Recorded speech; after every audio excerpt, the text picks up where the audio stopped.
I used to think the decisions that change your life arrive like earthquakes. Loud, obvious, impossible to ignore.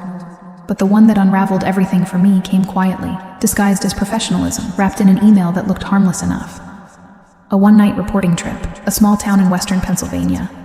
A follow-up assignment no one else wanted. I remember staring at the screen in the newsroom, cursor blinking, coffee going cold beside me, telling myself this was routine. Just another yes, just another compromise. I didn't admit that my chest tightened the moment I saw her name attached to the trip. My name is Emily. I'm 31, a field journalist based out of Chicago. And for years I had built my career on saying yes even when every instinct told me no. I said yes because rent doesn't care about instincts. Because credibility is earned slowly and lost fast. Because women like me learn early that resistance is expensive. The email was from Sarah Klein, editor-in-chief, the final word. The woman whose red pen had shaped and sliced more of my work than anyone else in that building. She was respected, feared, untouchable, the kind of editor who never raised her voice and never needed to. She didn't humiliate you publicly. She did something worse. She made you doubt yourself in private. Sarah had cut my byline twice in the past 3 years, once for editorial cohesion, once for legal prudence. Both times, the stories ran. Both times, they won quiet praise. Both times my name was gone. I learned to nod. I learned to swallow it. I told myself this was the cost of staying in the room. Before I go any further, let me say this. If you've ever stayed quiet to protect something you worked hard for, you already understand more than you think. And if you want to stay with me through what comes next, take a second to subscribe to the channel and tell me in the comments where you're watching from. Cities have a way of shaping us, and this story doesn't exist without place. The trip itself didn't feel dramatic at first. Sarah insisted on driving, a rental sedan, neutral gray, no music, just the sound of tires on wet asphalt, and the low hum of the heater fighting early winter air. She sat straight, hands steady on the wheel, eyes forward. I sat in the passenger seat, notebook on my lap, pretending to review notes I already knew by heart. We spoke in that careful professional shorthand. Deadlines, sources, logistics, nothing personal, nothing unnecessary. That was our rhythm. She didn't look at me when she spoke. She didn't need to. Somewhere after sunset, the weather shifted. Rain turned sharp, then heavier, then loud enough to drown conversation. The town was smaller than I expected. One main street, a closed diner, a gas station with flickering lights. The hotel was older than both of us, the kind of place that smelled faintly of bleach and damp carpet, with a front desk clerk who looked apologetic before we even spoke. When he handed over the key, Sarah frowned. "One room?" she asked, disbelief sharp in her voice. The clerk nodded, already tired of explaining. "Storm knocked power out across half the county. That's all we've got." Sarah exhaled slowly, the way she did when something inconvenienced her, but couldn't be argued with. "Fine," she said. "It's one night." The hallway was cold, the room was colder, and when the door closed behind us and the reality settled in, one bed, no heat, the sound of wind rattling the windows, I felt something shift. Not fear, not desire, something quieter. The sense that I had just crossed into a night that wouldn't let me walk out unchanged. Sarah stood near the bed, arms crossed, assessing the space like it was a problem she intended to solve by will alone. "I'm not sharing a bed with you," she said flatly. I didn't answer right away, I just nodded, because nodding was something I was very good at.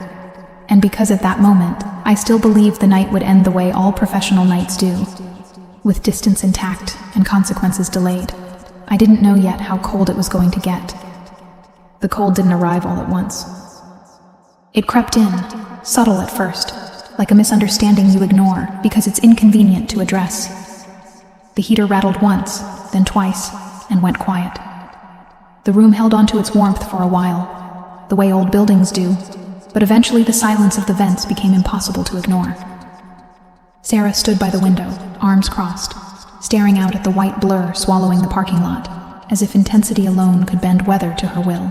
I sat on the edge of the bed, boots still on, notebook closed, watching the room change character as the temperature dropped. The air felt thinner, sharper. When the lights flickered and finally died, the darkness settled in with the kind of finality that makes your body react before your mind does. Sarah exhaled slowly. "It'll come back," she said. Not to me, but to the room. I didn't answer. I'd grown up in places where heat wasn't guaranteed, where you learn to recognize when something was gone for the night. The first shiver ran through her about 10 minutes later. She tried to hide it, straightening her posture, pacing once, twice, as if movement could substitute for warmth. "You can take the bed," she said finally, clipped, controlled. "I'll manage." It wasn't generosity, it was distance. I shook my head. "It's colder near the floor." She shot me a look, sharp enough to cut. I said I'll manage. I backed off, because backing off was another thing I was good at. Minutes passed. Wind pressed against the windows hard enough to make them groan. Sarah's breathing changed, shorter, less even. When she finally sat down on the chair by the desk, her hands were trembling despite the way she curled them into fists. "Sarah," I said quietly, testing the sound of her name without a title attached. She didn't answer at first. When she did, her voice was thinner. "Don't." That was all. Not an order. Not really. The cold kept moving, indifferent to pride or authority. By the time her teeth started chattering, it was no longer subtle. I stood, pulled the extra blanket from the closet, draped it over her shoulders. She didn't protest. That scared me more than if she had. "You're not okay," I said. "I'm fine," she replied automatically, then paused, as if the lie took effort. Her skin looked pale in the dim light, bleeding in through the window. Her lips tinged faintly blue. I'd seen this before, covering winter storms in rural counties where people underestimated how fast the body gives up. "You're getting hypothermic," I said, low and steady. "You need warmth, now." She looked up at me then, really looked, and for the first time since I'd known her, there was no calculation in her eyes, just reluctance, fear maybe. "I'm not sharing the bed with you," she said, reflexively reaching for the last piece of control she had left. I didn't argue. I just moved. I sat on the bed and opened the blanket, holding it up between us like an invitation that wasn't romantic or dramatic, just practical. "You don't have to share it with me," I said. "You just have to not be alone." The silence stretched, broken only by the wind. Then she stood, unsteady, crossed the distance in 3 stiff steps, and sat down beside me. We didn't touch at first. We lay back, shoulders tense, bodies parallel. The blanket pulled tight around us. I could feel the cold radiating off her through layers of fabric. The way her breathing slowly synced with mine despite her resistance. After a while, without looking at me, she shifted closer. Our arms brushed. She inhaled sharply, then exhaled, long and shaky. I turned toward her, instinct more than intention, and she didn't pull away. Her back pressed lightly against my chest, just enough to steal warmth, just enough to admit need. I wrapped my arm around her waist, tentative, giving her time to stop me. She didn't. Outside, the storm howled. Inside, the line between us thinned until it wasn't a line at all. Just 2 bodies sharing heat because there was no other choice. I stayed awake most of the night, counting her breaths, feeling the tremors ease, knowing that whatever morning brought, something irreversible had already happened. Morning didn't arrive cleanly. It seeped in through the thin curtains in a dull gray wash, the kind of light that makes it hard to tell whether time has moved forward or simply shifted shape. I woke with my arm still around Sarah's waist, my body curved instinctively to hers, as if it had memorized the task overnight. For a brief, disorienting second, there was no hierarchy, no newsroom, no past, just warmth. Just the slow rise and fall of her breath against my chest. Then she stirred. I felt the moment awareness return to her body, the subtle tightening, the controlled inhale. She didn't pull away immediately, which surprised us both. Instead, she lay still, letting the reality settle between us. When she finally turned, carefully, our faces were inches apart. Her eyes searched mine, alert now, guarded again, but not cold. "You stayed awake," she said quietly. It wasn't a question. I nodded. "You were shaking." She looked down, as if checking herself for evidence, then back at me. "I'm fine now." The words were automatic, but this time they didn't land with authority. She shifted, creating space, sitting up slowly on the edge of the bed. The room was still bitterly cold, but survivable. Outside, the storm showed no sign of retreat. Snow pressed against the windows like a warning. We dressed in silence, the kind that isn't empty but loaded. Every small movement loud with meaning. She avoided my eyes as she buttoned her shirt, hands steady again. I poured water from the bathroom sink and handed her the glass. She took it without comment, our fingers brushing briefly, deliberately. "The roads?" she asked. "Still closed," I said. "Front desk confirmed it. At least another day. Maybe 2. She exhaled. Slow, controlled, then nodded. "All right." No complaint. No command. Just acceptance. That, more than anything, unsettled me. We spent the morning negotiating the space like strangers who knew too much about each other, sitting at opposite ends of the room, speaking only when necessary. But the memory of the night lingered everywhere, in the rumpled sheets, in the way my body leaned toward her without permission, in the awareness that I now knew how her breath sounded when she slept. Around noon, the power flickered back on briefly before dying again. The hotel offered coffee in the lobby, lukewarm and scarce. We drank it standing near the window, watching the snow fall harder. "Thank you," she said suddenly, eyes still on the street. I turned to her. "For last night," she clarified, as if the meaning might otherwise be misunderstood. The word sat between us, fragile. "You don't owe me anything," I replied. She finally looked at me then, really looked. Something raw flickering behind her composure. "I know," she said. "That's what makes it worse." We returned to the room with more awareness than before, the kind that makes every shared breath feel intentional. As evening approached, the cold began to creep back in. We didn't discuss the bed this time. We simply used it, side by side, close, but not touching at first, like we were testing a boundary neither of us had named yet. At some point, her hand found mine under the blanket. She didn't lace her fingers through mine. She just rested them there, palm to palm, grounding herself. I let her. Outside, the storm continued, relentless. Inside, something quieter was forming, something neither of us was ready to define, but neither willing to ignore. By the second full day, the hotel stopped feeling temporary. The storm had erased the idea of passing through, turning the building into a sealed pocket of time, where routines formed out of necessity rather than choice. Breakfast was whatever the kitchen could manage: toast, canned soup, weak coffee. And we ate it sitting on opposite sides of a small table near the lobby window, coats still on, shoulders angled toward each other without quite committing. We talked about the assignment in careful terms, reviewing notes we both already knew, as if the story itself could anchor us back to something familiar. But every so often, the conversation thinned and something else slipped in. An observation about the town, a memory from the road, a half-sentence that lingered too long before either of us pulled away. Back in the room, the cold was less aggressive than the first night but still present, a constant pressure that kept us aware of our bodies. We developed small systems without discussing them. When to open the curtains for light, when to close them for insulation, how to layer blankets so neither of us ended up exposed. In the afternoon, the front desk confirmed what we already suspected. The roads wouldn't reopen until at least the next morning, maybe later, if the weather turned again. Sarah absorbed the news with a tight nod and surprised me by laughing softly under her breath. "I hate not being able to leave," she said, almost to herself. "I build my life around exits." It was the most personal thing she'd offered me so far, and I felt the weight of it settle in my chest. That night, the bed felt less like a negotiation and more like a shared fact.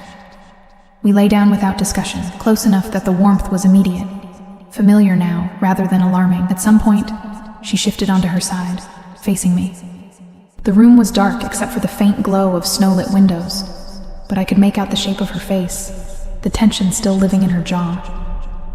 "I don't like who I am when I'm afraid," she said quietly.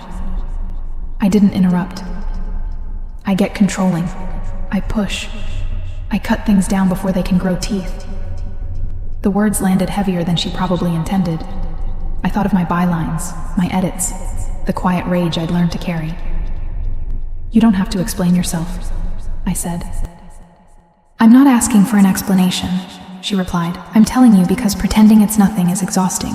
Her hand brushed my wrist then, tentative, not an accident. I felt my breath change and didn't correct it. She noticed. Her eyes flicked to my mouth and back like she was cataloging something dangerous. The silence stretched, charged but careful.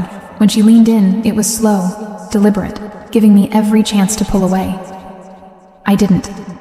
The kiss was brief and restrained, more question than answer, but it landed with a force that made my heart stutter. She pulled back first, searching my face, as if gauging whether she'd crossed a line she couldn't uncross. I didn't speak. I just stayed where I was, close, steady. Outside, the storm pressed on, but inside the room, The cold had finally lost its edge. The morning after the kiss didn't bring clarity. It brought awareness. I woke before Sarah. The room washed in pale light, the storm quieter but still present. And I lay there cataloging the details my body already knew. How she slept curled slightly inward. How her brow furrowed even at rest. How her warmth had become something my muscles expected rather than borrowed. I slipped out of bed carefully, pulling on my sweater and boots, needing movement to keep my thoughts from spiraling. In the lobby, the clerk confirmed what I'd begun to suspect. Another day. The plows were stalled. A secondary storm had moved in overnight. I carried the news back with 2 cups of coffee that smelled stronger than it tasted. And when I set one on the nightstand, Sarah opened her eyes and looked at me with a calm that felt earned. "We're still here," she said, reading my face. "Yes," I replied. She nodded, accepting it the way she'd accepted the cold. Without dramatics, but not without cost. We talked more that day than we had in months of working together. Not about work, not at first. About small things. The cities we'd lived in, the places we felt most like ourselves, the rituals we used to mark the end of long weeks. The conversation wasn't linear, it looped and paused, filled with silences that didn't demand explanation. At some point, she mentioned the reporter she used to be before editing took over her life.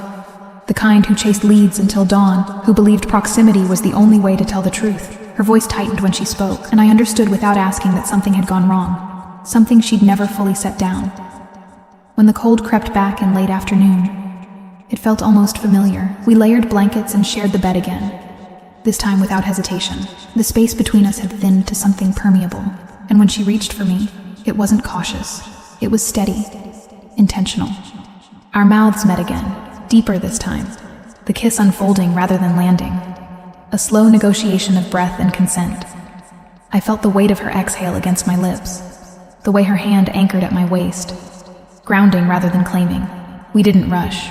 We let the moment build and soften again, until touch became language, and language fell away. The night stretched on without markers, the storm a distant hush, the room warm with shared heat and the kind of intimacy that doesn't need to announce itself. When we finally slept, it was with an ease that surprised me.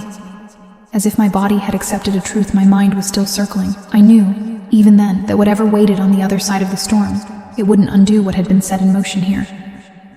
The truth didn't come out all at once. It surfaced the way thaw does after a hard freeze, uneven, reluctant, impossible to rush. The day moved slowly, the storm easing into a quiet that felt temporary, like a held breath.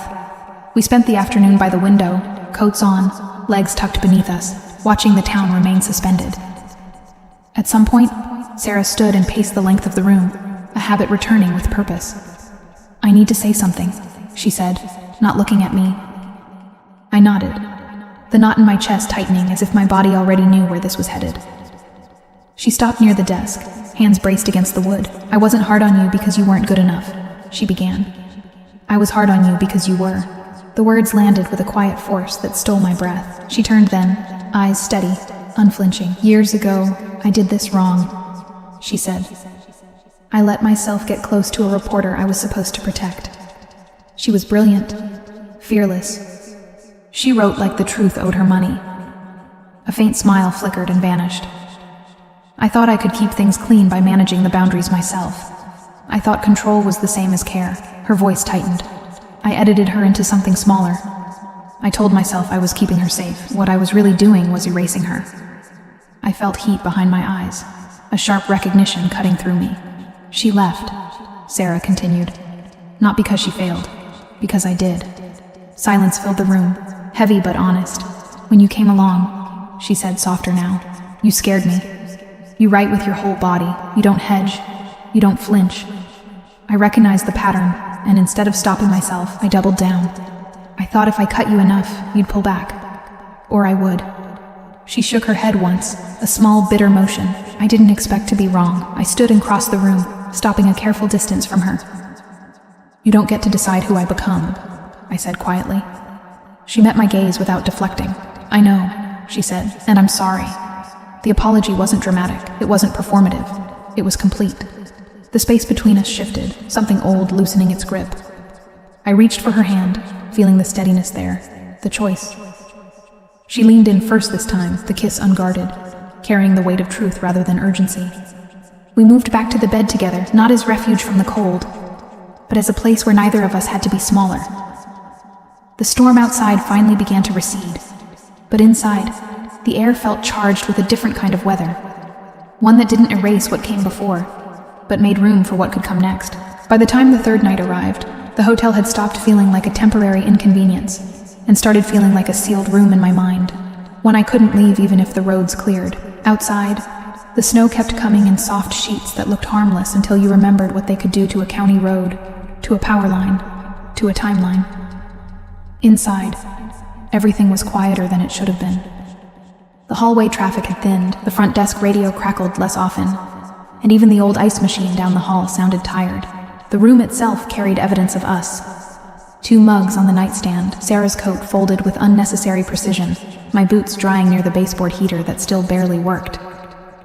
I kept noticing those details like they were clues, because it was easier than looking directly at what had changed between us. Sarah moved differently now, not softer exactly. She was still Sarah, still measured, still built from control, but the edges weren't sharp in the same way. She didn't flinch when our hands brushed. She didn't retreat into silence after a look lingered too long. That afternoon, when the power came back in a weak, flickering pulse, she didn't rush to her laptop like she'd been starving for authority. She just watched the screen light up, and then looked at me as if to confirm we were still here. "We should review the notes," she said, voice professional on instinct. But it didn't stick. The words didn't carry the usual weight. They fell into the room like something she'd said 1,000 times and suddenly didn't believe. We did try, for a while. We spread my notebook and her printed edits on the bed because there wasn't anywhere else. We talked about the story we'd been sent to chase. Names, timelines, the small-town silence that always made truth feel like contraband. But the conversation kept detouring into things that weren't on paper.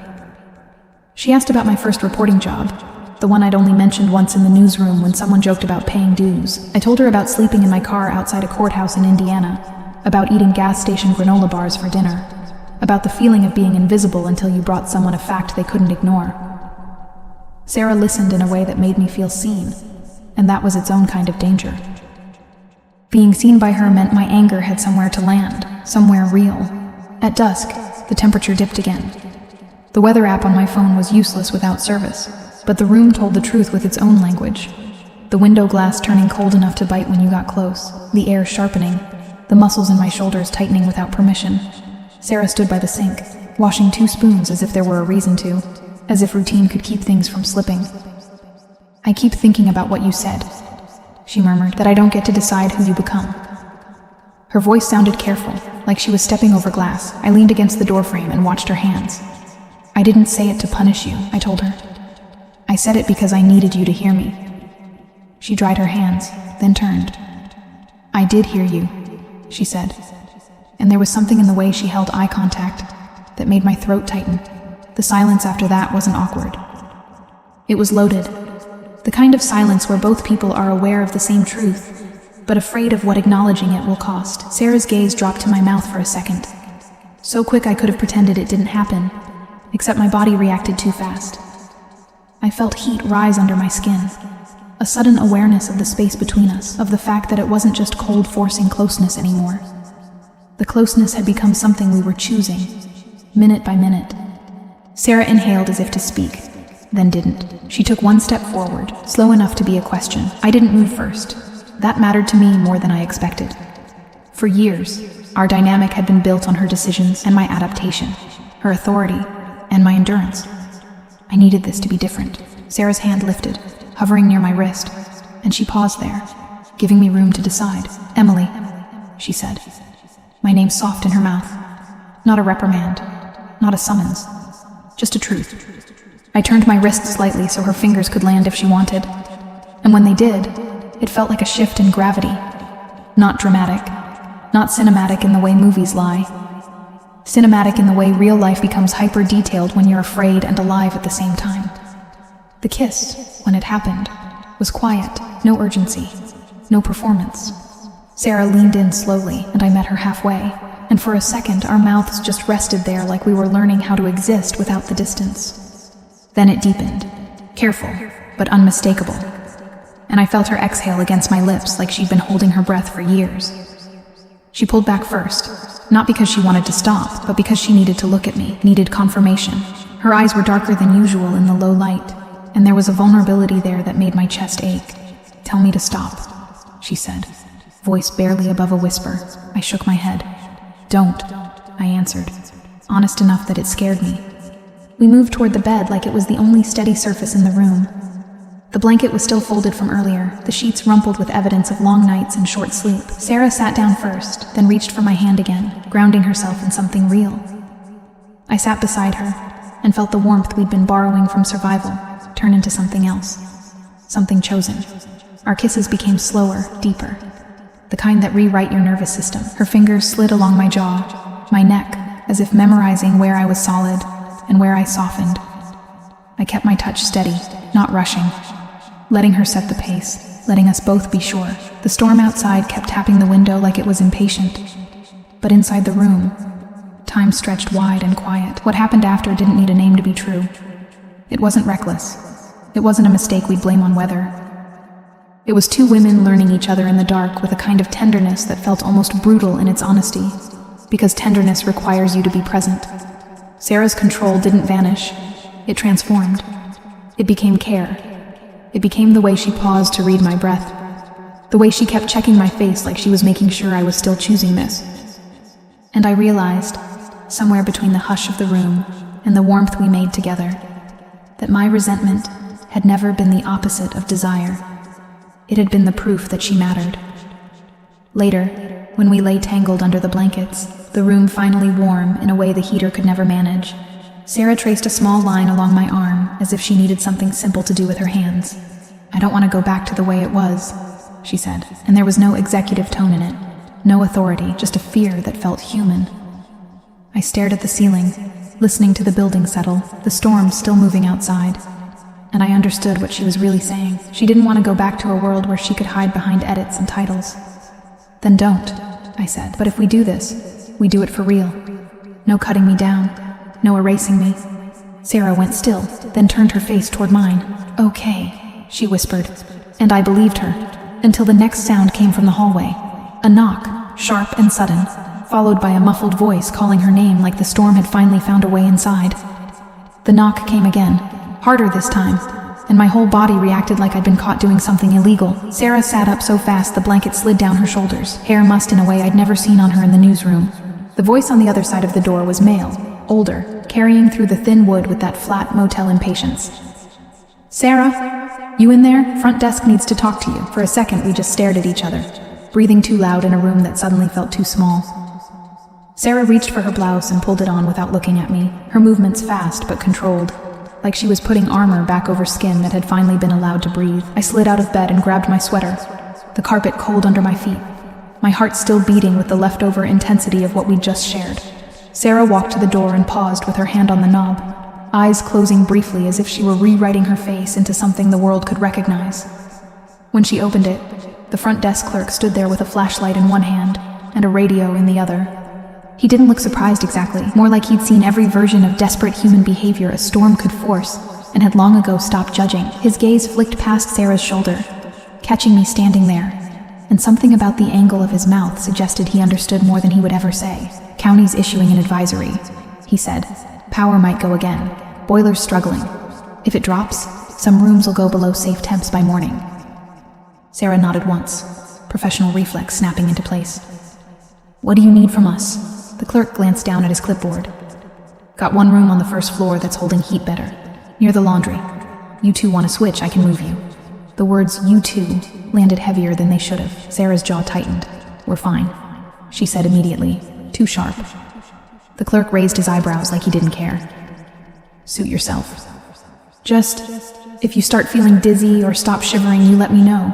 Storms don't play nice." He turned to go, then looked back as if remembering something.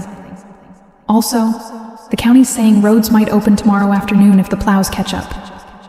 Then he left, boots squeaking faintly down the hallway. Sarah closed the door and leaned her forehead against it for a moment, exhaling through her nose as if she'd been holding her breath since the knock. I stood behind her, not touching yet, waiting for permission the same way I'd learned to wait for edits. But this wasn't work. This was us. She turned slowly, eyes meeting mine, and in that look I saw the collision happening inside her. Fear and desire, relief and dread, the sense of being seen when she'd spent years mastering invisibility behind competence. That's what it's going to be like, she said quietly. Every interruption, every glance, every assumption. I swallowed, my throat tight. We don't have to decide everything tonight, I said, but we can't pretend it didn't happen. We sat on the bed, fully dressed, coffee-cold silence settling between us. The old heater clicked on for a few weak minutes, then died again, as if even the building was uncertain. Sarah stared at her hands, fingers laced like she was restraining herself. I keep thinking about power, she admitted. What it does, what it means. I'm your editor. I sign off on your assignments. That doesn't just disappear because we... Her voice faltered, not from shame, but from the difficulty of saying something true out loud. I leaned forward, elbows on my knees. I'm not naive, I said. I know how it looks. I know what it could cost. But I also know what it cost me before. Being cut down, being erased, being treated like I was too much. My chest tightened as the words came. If you're afraid of repeating the past, then don't repeat it. Don't manage me. Don't control me. Choose me honestly, or don't choose me at all. Sarah looked up then, and the rawness there made me forget the cold. I don't want to control you, she said, like it hurt to admit she'd been doing exactly that. I want... She stopped, swallowing. Wanting was dangerous for her. It asked her to be human instead of authoritative. I want to be with you without destroying you. The sentence hit me harder than any apology. I nodded slowly, forcing myself to stay steady. Then we put rules in place, I said. Real ones, not silent ones that only protect your position. Sarah's mouth twitched, almost a laugh, almost grief. You're negotiating, she murmured. Even now. I shrugged. It's what I do when I'm terrified. We talked for a long time after that. Not in speeches, but in pieces. What would happen if someone found out? What would happen if no one did, but we still carried it like a secret wound? What it would mean for her to step back from editing my work. What it would mean for me to accept help without turning it into leverage. The storm kept moving outside, steady and indifferent, and every so often the hallway lights flickered, reminding us that our little bubble of warmth could collapse at any time. Sarah admitted she'd already been planning to reassign my stories months ago, because she knew her proximity to my work was becoming complicated. I told myself it was about efficiency, she confessed. But it was fear. Hearing her say that made something in me unclench. At some point she reached for my hand again, slow and deliberate, and this time there was no emergency in it, no survival logic, no hypothermia math, just contact. Her palm was warm, her fingers steady. When I said I wasn't sharing the bed with you, she said softly, eyes on our hands. I meant it. I thought distance would keep me safe. She lifted her gaze to mine, but distance is how I ruin things. I felt my eyes sting, not with sadness exactly, but with that strange ache that comes when someone finally names the thing you've been carrying alone. I squeezed her hand. I don't want to be your lesson, I said. I want to be your choice.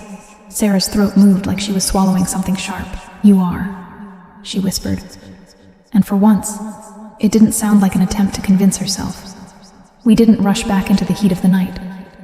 Instead, we lay down side by side, fully aware, letting the quiet do its work. The hotel made its small, tired noises around us, pipes settling, wind tapping the window, the distant buzz of a vending machine in the hallway. Sarah turned toward me and kissed me slowly, like she was learning a new language and refusing to shortcut it. I kissed her back, careful, present, letting my body remember without letting my mind sprint ahead to consequences. When her hand slid to my waist, it wasn't possession. It was reassurance. We let ourselves drift into closeness again in that dim room, the cold held back by blankets and choice, the world outside muted by snow. In the early hours, I woke to Sarah's breathing changing. Not panicked, not sick, just restless. She was staring at the ceiling again, thoughts running. If the roads open tomorrow, she said quietly, we go back. I didn't answer right away, because the word back felt like a cliff. Finally, I said, we go forward, even if the building is the same. Sarah turned her head toward me, and in the faint light I saw something like determination settle into her face. Then tomorrow, she said, I start doing the right thing. The promise hung there, fragile and real. I was drifting back to sleep when her phone buzzed. Barely a vibration, but loud in the quiet. She fumbled for it, squinting at the screen. Whatever she saw pulled the color from her face. "It's the newsroom," she said, voice suddenly tight. "They just reassigned your investigation. And they want a statement by morning." She looked at me like the storm had finally found a sharper way to test us. "Emily," she added, almost pleading, "this is because of me. I can feel it." The phone felt heavier in Sarah's hand than it should have, like the weight of it carried more than glass and circuitry. She sat up slowly, scrolling through the message again as if the words might rearrange themselves into something less dangerous. I watched her face change in real time, control tightening, then cracking, then reassembling into something that looked like resolve but felt brittle underneath. "They moved it to politics," she said finally. "They're saying the scope changed, that it needs distance." The word landed between us like an accusation that hadn't found its target yet. I pushed myself up against the headboard, the blanket sliding to my waist, the cold sneaking in around the edges of the room. "Distance from what?" I asked, though I already knew.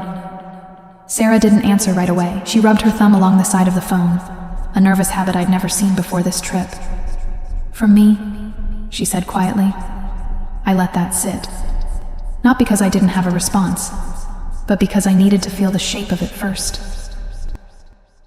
This was the moment I'd imagined in abstract ways every time I'd fantasized about crossing a line that had always been enforced from her side. The consequence wasn't dramatic. It wasn't a firing or a scandal. It was bureaucracy, the quiet, institutional way power corrects itself without admitting anything happened at all. "Did you talk to them?" I asked. Sarah shook her head. "Not yet. They want something in writing by morning." Her eyes lifted to mine, searching. "They're protecting themselves," she added. "And maybe protecting you, or punishing you. It's hard to tell." I exhaled slowly, grounding myself in the feel of the mattress, the hum of the building. "What do you want to do?" I asked, and I meant it honestly. She looked almost startled by the question. For years, Sarah had been the one who decided what needed to be done, then informed the room. Now she hesitated, the gap between instinct and choice exposed. "I want to step away," she said finally. "From your work, from editing anything with your name on it." I should have done it months ago. There was no self-pity in her voice, just clarity sharpened by fear. "I don't want anyone to be able to say you got here because of me." The words hit a tender place. I'd spent so long fighting to be seen on my own terms that the idea of someone stepping back to make room for me felt unfamiliar, almost destabilizing. "That won't make this disappear," I said gently. "People will still speculate." Sarah nodded. "I know, but it changes what's true. And I need that." The morning came in pale and tentative, like the storm was exhausted too. The hotel lobby buzzed with quiet movement. Guests checking phones, staff shuffling papers, the low murmur of people preparing to re-enter lives they'd been temporarily excused from. We packed in silence, not because there was nothing to say, but because everything felt provisional. Every folded shirt, every zipped pocket carried the weight of what would happen next. In the car, once the engine finally turned over and warm air crept through the vents, Sarah cleared her throat. "I'm going to send the email," she said. I nodded, watching the road ahead still rimmed with snow. She typed slowly, deliberately, rereading each sentence like it mattered, which it did. When she hit send, she didn't look relieved. She looked braced. The drive back felt longer than the one that had brought us into the storm. The world outside had resumed its shape, but I couldn't shake the sense that something fundamental had shifted underneath it. Sarah kept both hands on the wheel, eyes forward, the familiar editor-in-chief posture returning in fragments, but there were differences now, small, human ones. She asked if the heat was okay. She checked the mirrors twice before merging. When traffic slowed near the outskirts of the city, she finally spoke again. "Whatever happens," she said, voice low, "I don't want you thinking this cost you your place." I turned toward her, studying the profile I'd once only seen across conference tables. "It didn't," I said. "It clarified it." She glanced at me, something like gratitude flashing across her face before she looked back to the road. The newsroom smelled the same when we walked in. Coffee, toner, urgency, but it felt different in my body. People looked up. Conversations paused just a beat too long. Sarah didn't walk beside me. She walked ahead, not in command, but in separation. It hurt more than I expected, and also less. By noon, the reassignment was official. No explanations offered, no accusations made, just a quiet shift in responsibilities that everyone pretended not to analyze. My new editor stopped by my desk, polite, distant, already treating me like someone under observation. I worked anyway, I always did. But the work felt sharper now, less compromised. I wasn't writing to prove anything. I was writing because it was still mine. Late that afternoon, I got a message from Sarah asking if we could talk. Not come to my office, just talk. We met in a small cafe 2 blocks away, the kind of place where nobody cared who you were or what title you carried. She looked tired, but composed, the way people do after making a decision they know they can't undo. They accepted it, she said after we sat down. I'm officially recused from anything involving you. I stirred my coffee slowly. And unofficially? She met my eyes. Unofficially, I'm still choosing you. But not in ways that cost you. The honesty of it landed deep. We didn't touch across the table. We didn't need to. The intimacy was quieter now, threaded through restraint instead of secrecy. This won't be easy, I said. Sarah nodded. Nothing worth doing ever is. She paused, then added, if at any point this stops feeling right, if it feels like pressure or risk you didn't consent to, I want you to tell me. Immediately. I studied her face, the woman I'd once resented, feared, desired in equal measure. I will, I said. But don't disappear on me either. Her mouth curved into a small, real smile. Deal. That night, alone in my apartment, I replayed the days at the hotel in fragments. The cold, the silence, the way survival had stripped us down to truth faster than months of proximity ever could. I thought about how easily it could have been framed as a mistake, a lapse, something to regret.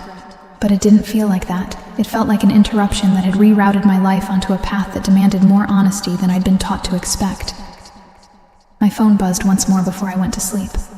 A simple message from Sarah. I meant what I said. About choosing you.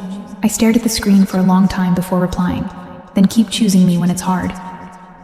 As I set the phone down, a realization settled in, quiet, steady, undeniable. The storm hadn't tested us by trapping us together. It had tested us by letting us go, and asking what we would carry forward once the cold released its grip. The first week after the storm felt like learning to walk in a body I didn't fully trust yet. Nothing outwardly dramatic happened. No confrontations in meetings, no HR summons, no whispered scandal ripping through the newsroom like wildfire. It was quieter than that, which somehow made it harder. People watched with polite faces. They asked harmless questions that weren't harmless. They offered supportive smiles that felt like probes. I kept doing my job anyway, because routine is a form of dignity when everything else is uncertain. But my focus had changed. I wasn't writing to earn approval anymore. I was writing like I meant to keep my own name intact, like I finally understood that being good wasn't enough if you let someone else edit the shape of your voice. Sarah kept her distance in public, and I learned to read the distance correctly, instead of taking it as rejection. She didn't stop noticing me. She just stopped claiming space around me. In meetings, she looked at my new editor when questions came up about my work. When I spoke, she listened without rescuing, without guiding the room toward her preferred interpretation. It was almost painful, watching her do what she'd never done before. Step back. I realized then that restraint can be a kind of devotion, especially for someone whose instincts are built around control. Some days, I hated it anyway. Some days, I wanted to be chosen loudly, unmistakably, the way movies lie and call it romance. But we weren't living in a movie. We were living inside consequences. And we were choosing each other the only way that didn't turn me into collateral damage. On Friday night, she texted me a simple question. Are you free? No emojis, no softening language, just the same directness she used in the newsroom. I stared at it for a moment, feeling my chest tighten with the old fear. What if this became another situation where I adjusted and she decided? Then I remembered the hotel, the way she'd asked me to tell her to stop, the way she'd listened when I said I wouldn't be erased again. I replied yes, and she sent an address on the quieter side of the city, near a river walk that looked almost black at night. I arrived early, because nerves make me punctual, and stood outside the restaurant pretending to scroll through my phone while the cold air stung my cheeks. When Sarah walked up, she didn't look like the editor-in-chief version of herself. She looked like a woman who'd taken off a costume she didn't realize she was wearing. Her hair was down, slightly damp from the wind, and she wore a simple coat instead of something sharp and expensive. She stopped in front of me, close enough that our breath mixed. Hi, she said, like it mattered that she was saying it without an audience. I felt an embarrassing rush of relief. Hi, I answered, and that was all we needed for the moment. We went inside, and the place was warm and ordinary, the kind of restaurant where people ate because they were hungry, not because they were performing a life. Dinner was awkward at first, not in the way that screams incompatibility, but in the way two people are careful with something fragile. We talked about neutral things, food, the week, a ridiculous headline someone pitched in the morning meeting. Then the conversation drifted into the quiet spaces we couldn't avoid. Sarah looked at her hands around her glass and said, "I've been thinking about the ways I've used authority as a shield." The admission was plain, not dramatic. "I didn't build control because I love power," she continued. "I built it because I didn't want anyone to ever see how much I can feel." That hit me with a kind of tenderness I wasn't prepared for. I didn't respond with reassurance. I didn't say it was okay. I just said, "I believe you," because belief was the thing she'd been missing more than comfort. When we left the restaurant, the wind off the river was sharp enough to make us both pull our coats tighter. Sarah walked slightly behind me at first, then stepped closer, not touching, but aligning our pace. The sidewalk was slick in places, patches of old ice that hadn't fully melted, and instinctively I reached out. My fingers caught her wrist. She looked down at my hand like it was a miracle and a warning at the same time. "We can't do this halfway," I said before I could overthink it. The words surprised me, but they were true. Not in private, and then strangers in daylight. Not careful until it becomes invisible. Sarah's jaw tightened like she was bracing for impact. "I know," she said. "But we also can't do it in a way that hurts you." I held her gaze. "Then we do it in a way that protects me without disappearing me." We stopped near the river railing, the water moving dark and heavy beneath the streetlights. Sarah exhaled slowly, the sound barely audible under the wind. "I can't change the power structure overnight," she said. "But I can change what I do with it. I can keep my hands off your career. I can keep my name out of your work. I can be accountable." She paused, then added, "And if that isn't enough, I want you to leave. Not because you don't care, because you do." There it was, the kind of love that doesn't beg, that doesn't trap, that refuses to buy closeness with leverage. My throat tightened. "I don't want to leave," I said honestly. "I want to build something that doesn't require me to shrink." Sarah nodded once, like she was accepting a contract. "Then we build it," she said. She reached for my hand, slow enough to give me room to refuse. I didn't. Her fingers were warm despite the cold, and the contact felt startlingly public even though no one was paying attention. We stood there holding hands like it was the most ordinary thing in the world, and it made my eyes sting because ordinary had always felt out of reach. Sarah leaned in and kissed me, not hurried, not hidden. Just a brief, steady kiss that didn't ask the world's permission. When she pulled back, her eyes were glossy, not with tears, but with something close. "I'm not good at this," she admitted. "At being seen." I smiled, small and real. "Neither am I said. "But I'm done pretending I don't want it." In the months that followed, the story didn't turn into a fantasy. It turned into a life, which is harder and better. Sarah stayed recused from my work. Even when it would have been easier to step in, I learned to advocate for myself without waiting for someone else to validate my instincts. Some days were messy. Some days we argued about boundaries, about timing, about how much truth to show and to whom. But the arguments didn't feel like war. They felt like construction. We built rules that weren't punishments. We learned what privacy meant versus secrecy. We kept choosing the version of us that didn't require ownership. One evening, weeks after the river walk, my new editor sent my latest piece to Legal with a note that made my stomach drop. Potential exposure. Recommend softening language. I felt the old panic flare, the old reflex to fold my voice into something safer. I stared at the screen, breathing too fast, and then I texted Sarah without thinking. "I want to disappear." She called immediately. "No lecture. No strategy first. Tell me what you're afraid of," she said. Her voice was steady, not commanding, just present. I told her the truth, that I was tired of fighting, tired of being edited into something smaller, tired of feeling like my work only mattered if it didn't inconvenience anyone important. Sarah listened, then said, "Don't soften your truth. Tighten your evidence."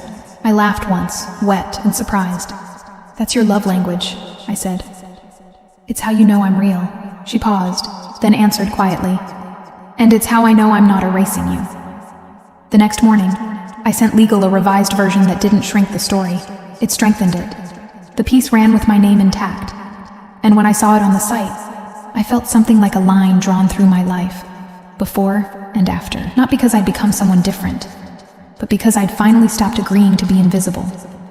That night, Sarah came to my apartment with groceries and a ridiculous bottle of sparkling water, like we were celebrating the most normal milestone on Earth. We ate on my couch, knees touching, and she said, "You saved me in that hotel." I shook my head.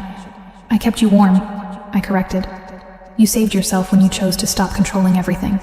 Sarah looked at me for a long moment, then nodded like she was accepting the truth as a new kind of discipline. "I'm still choosing you," she said. "Every day." I leaned in and kissed her, slow and certain, and for the first time I understood the real reviravolta of my life. The storm didn't trap me with the woman who once made me feel small. It forced both of us to learn that love isn't heat you steal to survive. It's warmth you offer without taking someone's